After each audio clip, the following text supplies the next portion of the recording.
السلام علیکم و رحمت الله و برکاته. برادران عزیز، این برادری که در اینجا میبینید یکی از برادرهای ما از تاجیکستان است که از تاجیکستان پیاده تا مکه مکرمه را در مدت 7 ماه آمدگی است و با قضا و قدر الهی این برادر، یعنی که ازبک زبان است و تاجیکی کم کم میداند، متاسفانه سمکه و پول و گویم که پاسپورت همه چیزش گویم که گم کردگی است، یعنی بیرون از تریتوریایی که حرم است.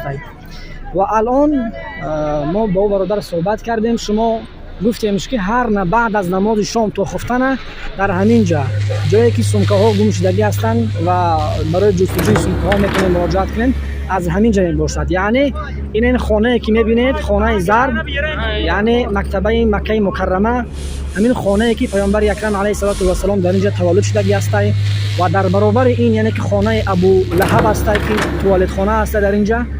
همین برادر شما میتونید که گویم که پیدا کنین همینجا، کسایی که در مکه مکرمه هستند و برادرایی که ازبک زبان هستند به آنها برسونین.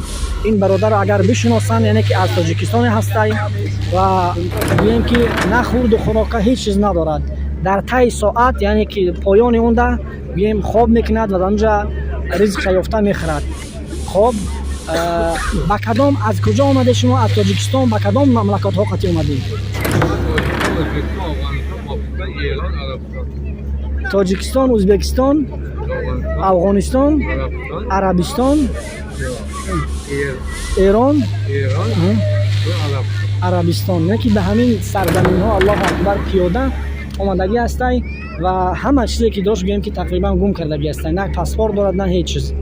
به همین خاطر خب 5 اسلام گم شدگی است. بله همین ما.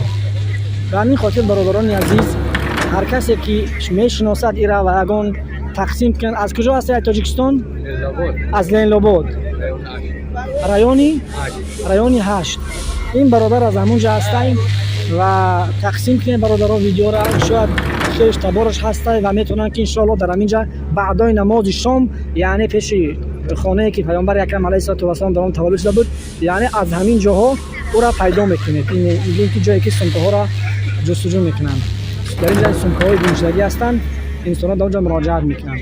و همین خاطر یک بار دیگر این همین شهرش را برای شما نمایان میکنیم که انشاءالله ببینید و در خدمت باشه و بار فراموش نکنید. السلام علیکم و رحمت الله و برکاته.